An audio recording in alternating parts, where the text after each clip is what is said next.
یہ ریکارڈنگ آپ کی خدمت میں urduaudiobooks.com کی طرف سے پیش کی جا رہی ہے۔ urduaudiobooks.com پر آپ سن رہے ہیں رسول حمزہ توف کی کتاب میرا داغستان، آواز وجی احمد صدیقی۔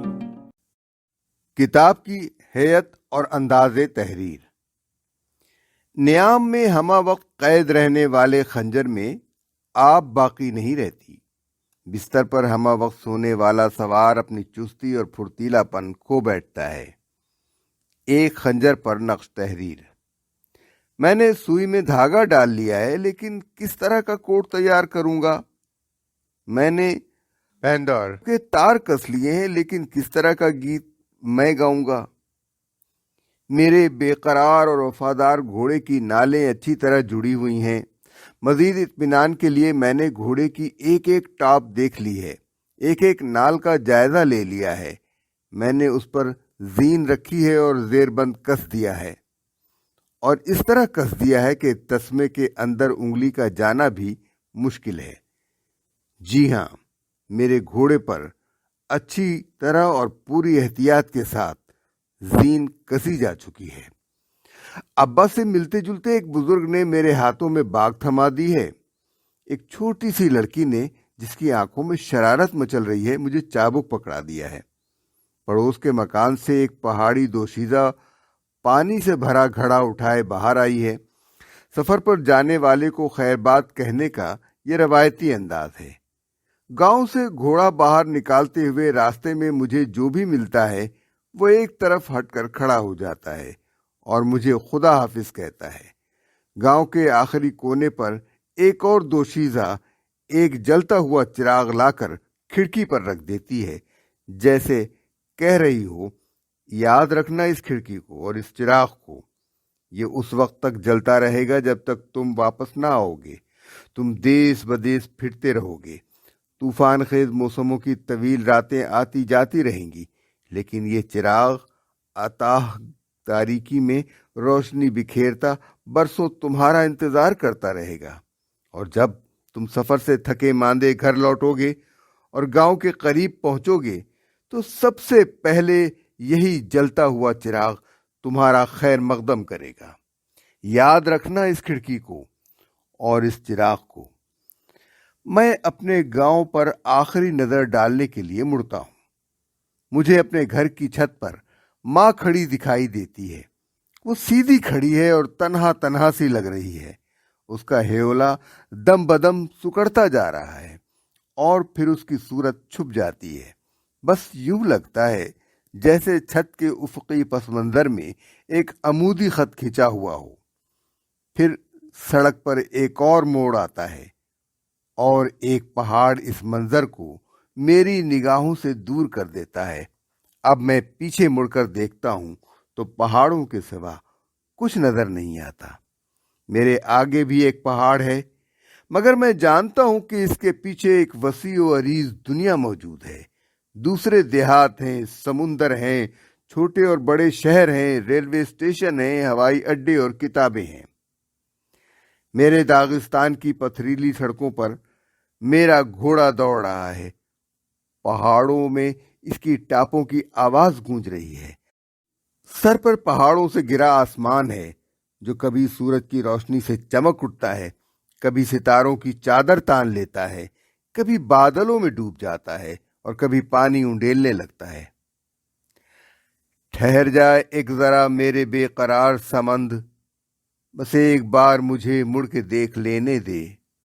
بلا کا درد جدائی اٹھا ہے پہلو میں، جھلک میں گاؤں کی دیکھوں تو کچھ سکون ملے۔ قدم بڑھائے چلا چل یوں ہی صبا کی طرح، نہ ایک پل کو ٹھہرنا کہیں میرے رہوار۔ یہ ابتدائے سفر ہے، یہ انتہا تو نہیں، ابھی ملے گی سرے راہ دوستوں کی قطار۔ میں کہاں جا رہا ہوں؟ میں اپنے لیے صحیح راستے کا انتخاب کس طرح کروں؟ مجھے جو نئی کتاب لکھنی ہے اس کے لیے کون سا انداز تحریر منتخب کروں؟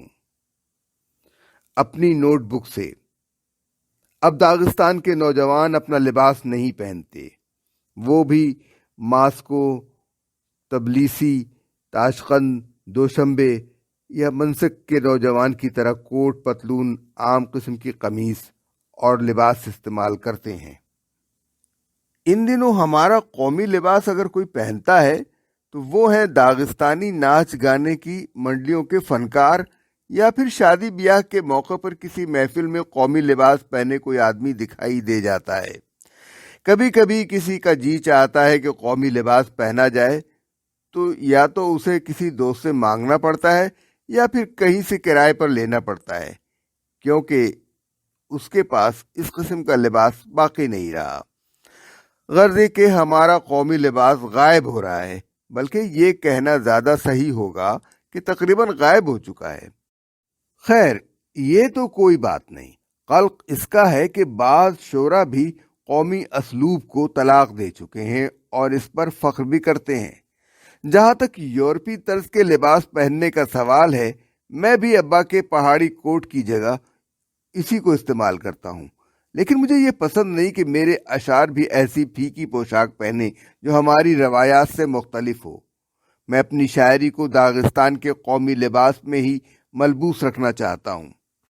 میری زندگی کی مدت کچھ بہت زیادہ نہیں، مجھے صرف چند دہائیاں ہی دنیا میں گزارنی ہیں، اور ان دہائیوں کے دوران لوگ کوٹ پتلون اور جوتے ہی استعمال کرتے رہے ہیں۔ لیکن شاعری کی مدت حیات مختلف ہوتی ہے، اس کی پیدائش اور موت کی اپنی تاریخیں ہوتی ہیں۔ یہ بات میں اپنی شاعری کے بارے میں نہیں کہہ رہا ہوں، کیونکہ ہو سکتا ہے میری شاعری میری آنکھوں کے سامنے ہی دم توڑ دے۔ ایک بار میں نے ماسکو میں شاہ بلوط کا ایک پرانا درخت دیکھا۔ لوگوں کا کہنا ہے کہ یہ زار ایوان خوفناک نے لگایا تھا۔ اس نے نشو نما کے مختلف مرحلوں پر لوگوں کو مختلف لباس پہنتے دیکھا ہے۔ پہلے لوگ بویار کپڑے پہنتے تھے، پھر کامی سول اور سفید ویگوں کا استعمال ہوا، پھر اونچی ٹوپیوں اور لمبے کوٹوں کا زمانہ آیا، پھر بدیونی فوجی ٹوپیوں اور چمڑے کی جیکٹوں کا چلن ہوا۔ کچھ دنوں بعد معمولی کوٹ اور بڑی مہری کے پتلون مقبول ہوئے اور پھر تنگ مہری کے۔ لیکن شاہ بلوط کا وہ پیڑ ان سب تبدیلیوں سے بے نیاز، جیسے یہی کہتا رہا ہے کہ لوگوں، اگر تمہارے پاس کوئی بہتر کام نہیں ہے تو جاؤ کپڑوں کے فیشن تبدیل کرتے رہو، لیکن میرے سامنے زندگی کا ایک مقصد ہے۔ مجھے سورج کی کرنیں جذب کرنی ہیں اور انہیں مضبوط اور شاندار شاخوں، نیز شاہ بلوط کے پھلوں کی شکل دینی ہے، جن سے شاہ بلوط کے دوسرے طاقتور پیڑ جنم لیں گے۔ پہاڑی علاقوں میں ایک کہاوت بہت عام ہے، وہ یہ کہ کپڑے انسان کو انسان بناتے ہیں، گھوڑا سورما کو سورما۔ کہاوت بڑی خوبصورت لگتی ہے، لیکن میں نہیں سمجھتا کہ اس میں کوئی صداقت ہے۔ ضروری نہیں کہ ہر سورما شیر کی کھالوں والا لباس پہنے، اور یہ بھی ممکن ہے کہ ذرا بختر کے نیچے جو دل دھڑک رہا ہے وہ کسی بزدل کا ہو، کیونکہ کئی بار ایسا ہوا ہے کہ میں نے محض ظاہری حسن کی بنا پر کسی تربوز کا انتخاب کیا ہے، لیکن اندر سے وہ سفید اور بدمزہ نکلا ہے اور میں جھنجھلا کر رہ گیا ہوں۔ اسی طرح اونتوسو کولی نامی گاؤں کا ایک مرد اپنی محبوبہ کو اٹھا لایا جو فر کے خوبصورت کوٹ میں لپٹی ہوئی تھی، لیکن جب اس نے کوٹ اتارا تو اس میں سے محبوبہ کے بجائے اس کی بوڑھی کھوسٹ دادی برآمد ہوئی۔ اسی طرح کی ایک کہانی مجھے ابو طالب نے بھی سنائی تھی۔ ہوا یہ کہ انہیں دور کے ایک گاؤں سے کسی شادی میں شرکت کا دعوت نامہ موصول ہوا۔ وہ وہاں گئے اور زورنا بجاتے رہے۔ شادی بڑی شان و شوکت کے ساتھ ہوئی۔ گاؤں کے سامنے ایک کھلے ہوئے میدان میں شادی کا جشن منایا جاتا رہا۔ 3 روز تک زورنا، تبلے، وائلن اور اکارڈین کی دھنیں گونجتی رہیں اور لوگ جوش و خروش کے ساتھ گاتے رہے۔ جیسا کہ ہم داغستان والے کہتے ہیں کہ شادی بڑی دھوم دھام اور زور شور سے ہوئی۔ لوگوں نے جی بھر کر موسیقی سے لطف اٹھایا اور دعوتیں اڑائیں۔ سارا گاؤں شادی میں شریک تھا اور بوڑھے اور جوان سبھی نے رقص میں حصہ لیا۔ تیسرے دن شادی کے منتظمین نے بلند آواز سے یہ اعلان کیا کہ اب دولہا دلہن بھی ہمارے ساتھ رقص کریں گے۔ جہاں تک دولہا کا سوال تھا، اسے تو سہ روزہ تقریب کے دوران سبھی لوگ بار بار دیکھ چکے تھے، البتہ دلہن اب تک گھونگھٹ نکالے بیٹھی ہی رہی تھی، اس طرح کہ اس کا چہرہ کسی کو نظر نہیں آ سکا تھا۔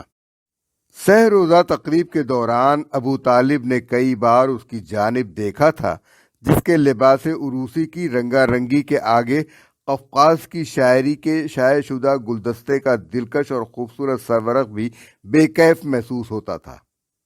جب اس نے رقص شروع کیا تو ابو طالب اس کے قد و قامت کو دیکھ کر ششدر سے رہ گئے۔ وہ اتنی ہی بھاری بھرکم تھی جتنی کہ کرغیز رزمے ماس کی وہ جلد جو ریاستی ادبی اشاعت گھر سے شائع کی گئی تھی۔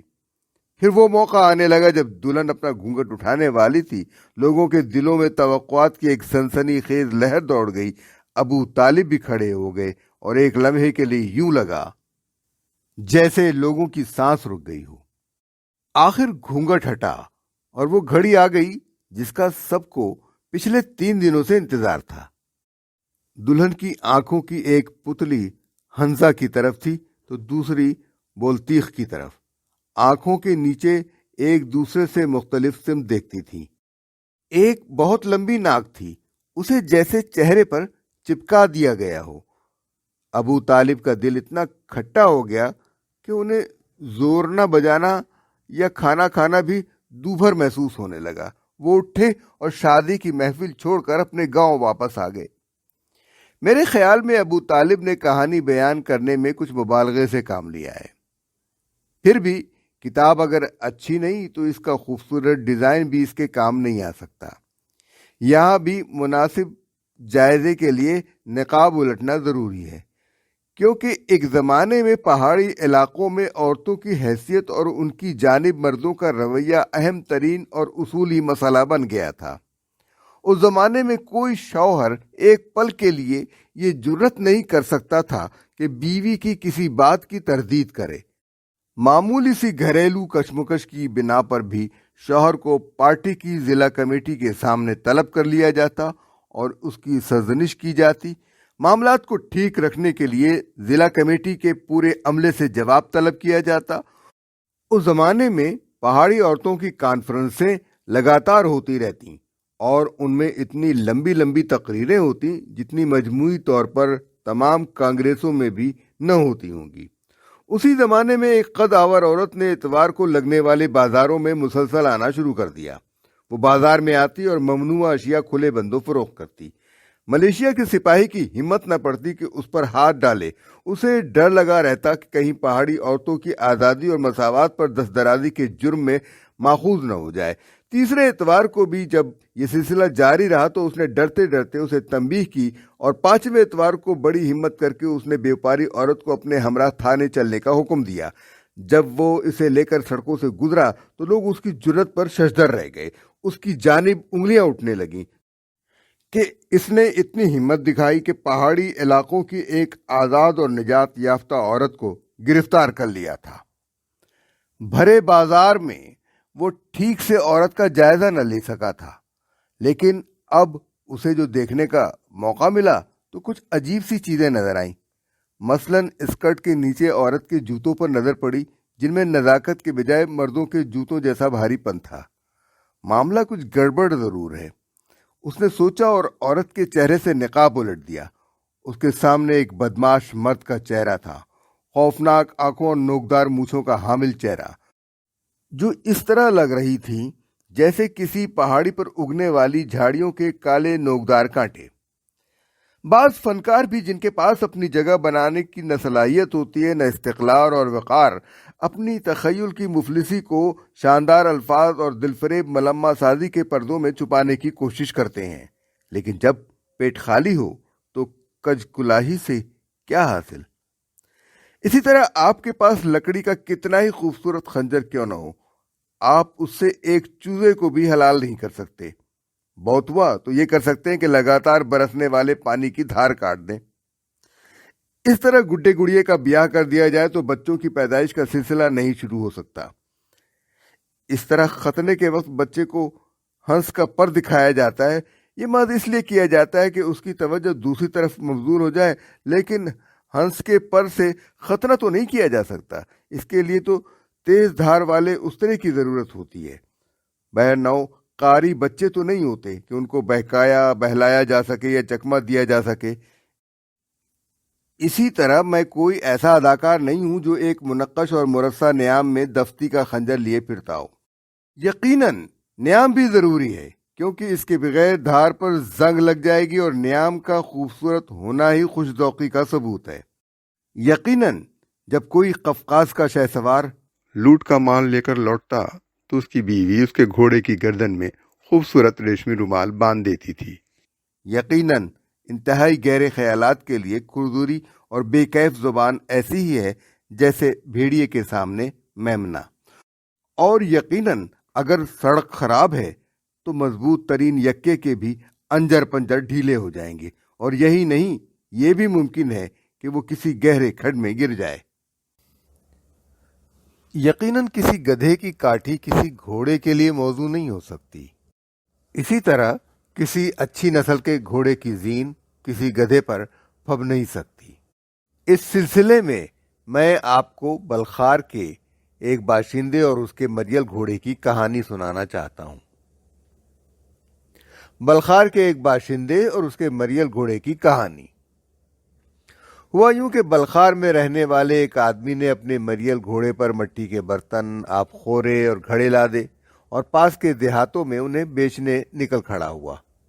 اسی دن ایک آوار گاؤں میں شہ سواری کا مقابلہ ہونے جا رہا تھا، جس میں حصہ لینے کے لیے بہت سارے پرجوش شہ سوار اور انہی کی طرح پھرتیلے گھوڑے دور دور سے آئے تھے۔ اطراف و جوانب میں یہ شہ سوار بھی مشہور تھے اور ان کے گھوڑوں کی بھی دھوم تھی۔ شہ سوار بھی کثرتی بدن کے خوبصورت جوان تھے، اور ان کی ہی طرح ان کے گھوڑے بھی پھرتی اور توانائی میں آپ اپنا جواب تھے۔ شہ سواروں کی آنکھوں سے بھی جوش اور دلیری ٹپک رہی تھی، اور گھوڑے بھی مقابلے کے لیے بےتاب نظر آ رہے تھے۔ دوڑ شروع ہی ہونے والی تھی کہ یہ سیدھا سادہ بلخاری بھی اس میدان میں آ نکلا۔ اس کی آنکھوں میں نیند بھری ہوئی تھی، اور اس کے مریل گھوڑے نے تو باقاعدہ اونگنا شروع کر دیا تھا۔ شہ سواروں نے اس کا مذاق اڑانا شروع کر دیا۔ آؤ تم بھی ہمارے ساتھ دوڑ میں حصہ لو، سب نے ایک ساتھ کہا۔ اپنے گھوڑے کو مقابلے سے محروم نہ کرو، اسے دوڑ میں شریک ہونے اور اپنی صلاحیتوں کا مظاہرہ کرنے دو۔ اچھا یہی صحیح، دوڑ میں شامل ہو جاؤ تاکہ ہمارے گھوڑوں کی جو نال گر جائے اسے جمع کرتے رہو۔ طنز و مزاح کے اس طوفان کے دوران وہ آدمی خاموشی کے ساتھ اپنے گھوڑے پر لدا ہوا سامان اتارتا اور اسے احتیاط کے ساتھ رکھتا رہا۔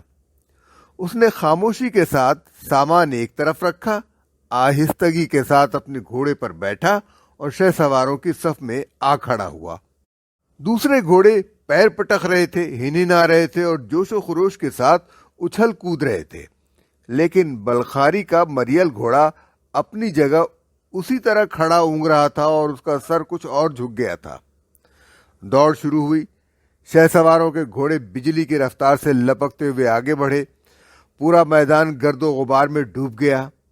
بلخاری کا گھوڑا سب سے پیچھے اپنی معمولی رفتار کے ساتھ چل رہا تھا۔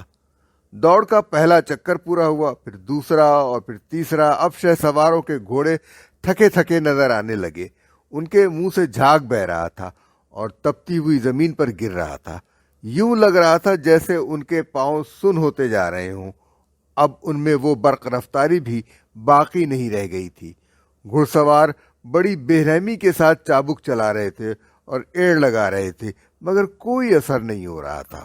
بس بلخاری کا گھوڑا تھا جو اپنی اسی چال سے لگاتار چلے جا رہا تھا، نہ بہت تیز نہ بہت آہستہ۔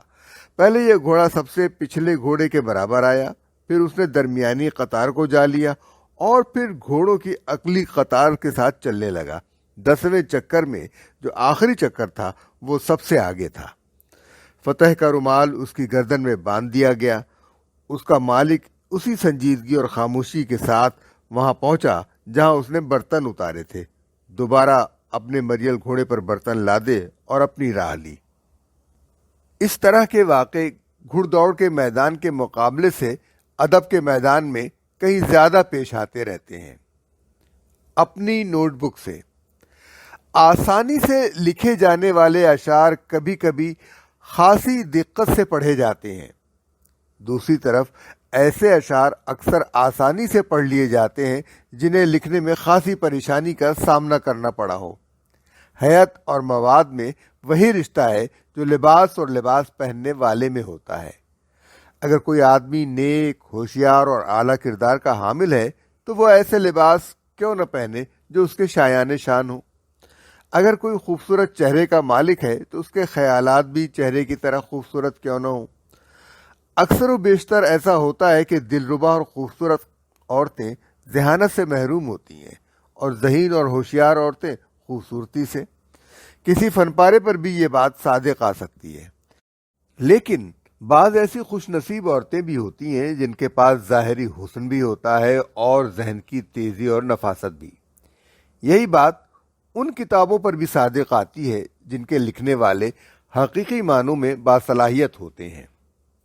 ایک بار مالی کے ایک باشندے نے کہا، میرے گاؤں کی طرف آنے والا کوئی آدمی اگر مجھے پہاڑی درے سے گزرتے ہوئے دکھائی دے جائے تو میں بتا سکتا ہوں کہ یہ آدمی اچھا ہے یا خراب۔ کوباچی کے ایک باشندے کا کہنا ہے کہ سونے اور چاندی کی بذات خود کوئی اہمیت نہیں، اہم بات یہ کہ ان دھاتوں سے مختلف چیزیں بنانے والے کے ہاتھ سونے کے ہوں۔ بازار کی زینت ہوتے ہیں وہ رنگین و منقش برتن جو اطراف میں بکھری مٹی سے کمہار بنایا کرتے ہیں۔ ہاں، یوں ہی وہ اشعار جنہیں سن سن کے زمانہ جھوم اٹھے، ہر لب پہ مچلتے لفظوں سے فنکار تراشا کرتے ہیں۔ سرائی پر نقش چند مصرے۔ میں اپنی اس دنیا میں 15,000 سے زائد دن گزار چکا ہوں۔ میں بہت سارے راستوں سے گزرا ہوں اور بہت ساری سڑکوں پر گھوما ہوں، ہزارہ انسانوں سے مل چکا ہوں، اور میں نے جو گوناگوں تاثرات قبول کیے ہیں وہ اتنے ہی لاتعداد ہیں جتنے پہاڑوں پر بارش کے بعد یا برف پگھلنے کے بعد پھوٹ پڑنے والے سوتے۔ لیکن ان سب کو ایک دھارے میں سمو کر کتاب کی شکل کیسے دی جائے؟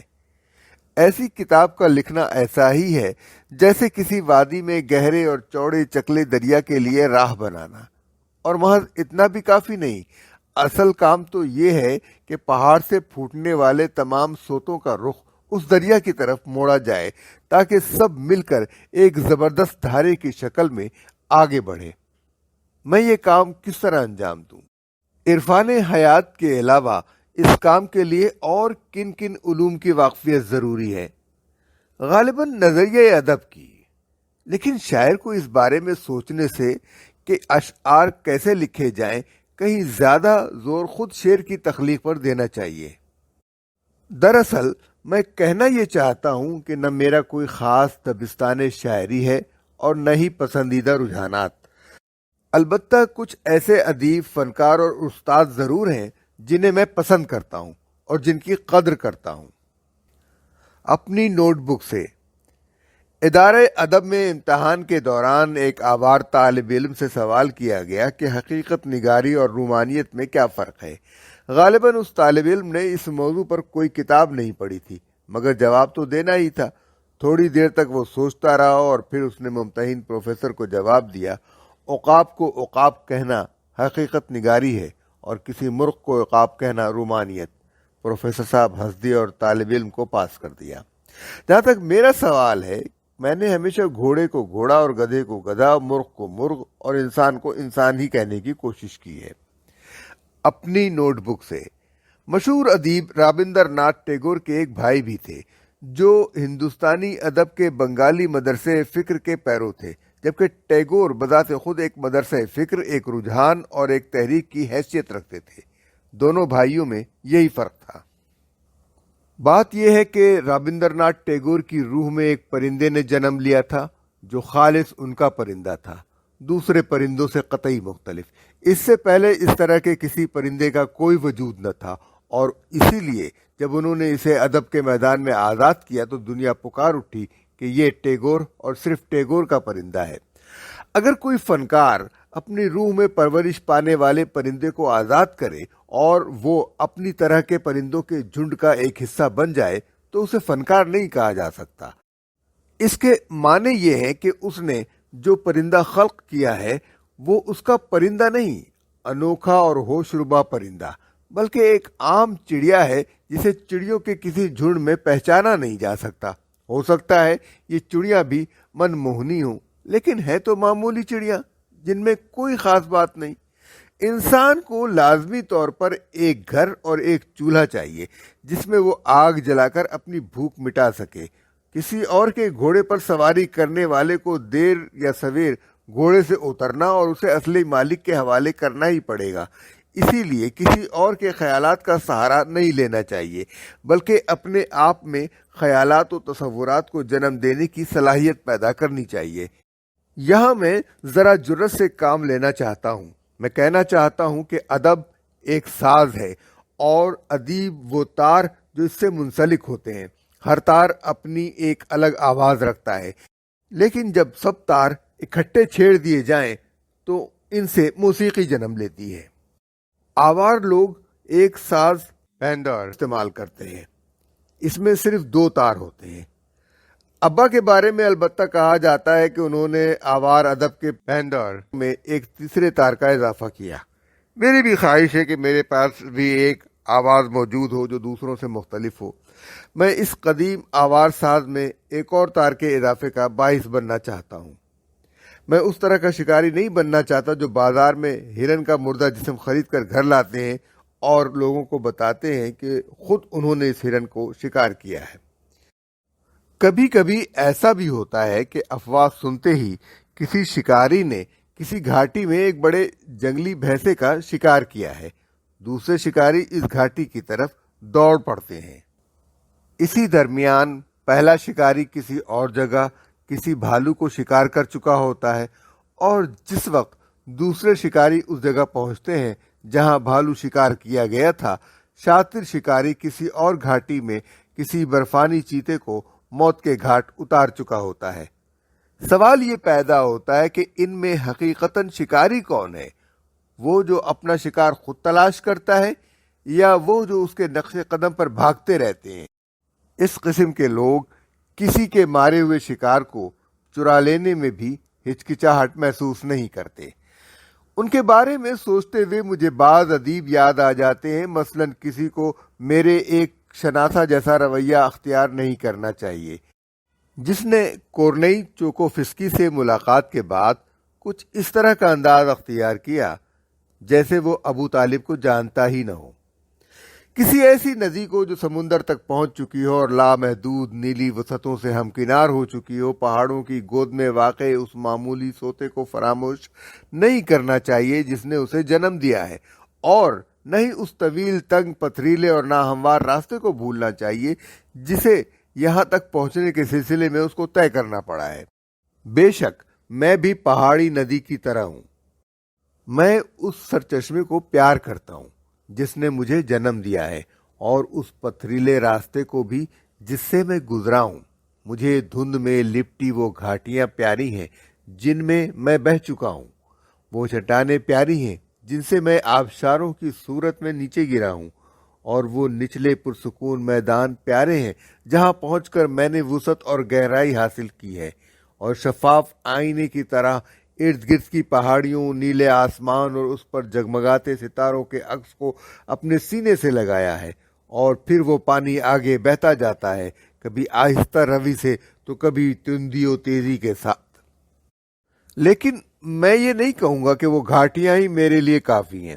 میں نے اپنا بہاؤ جاری رکھا ہے تو اس کے معنی یہ ہے کہ میرے سامنے ایک منزل ہے۔ مجھے اس اتاہ سمندر کی جو میرا منتظر ہے صرف توقع ہی نہیں ہے، بلکہ میری تصور کی آنکھیں اسے دیکھ بھی رہی ہیں، اور میں اس معاملے میں اکیلا نہیں۔ میں پورے داغستان کا، جس کے سامنے لامحدود وسعتوں کے دروازے کھل گئے ہیں، ایک اٹوٹ انگ ہوں۔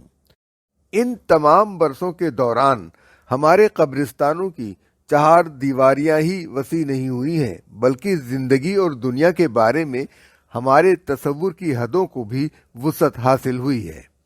میں ایک آوار شاعر ہوں۔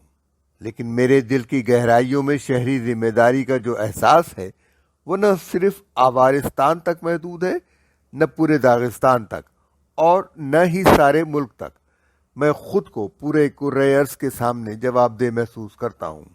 یہ 20ویں صدی ہے اور اس میں اس احساس کے بغیر کوئی زندہ نہیں رہ سکتا۔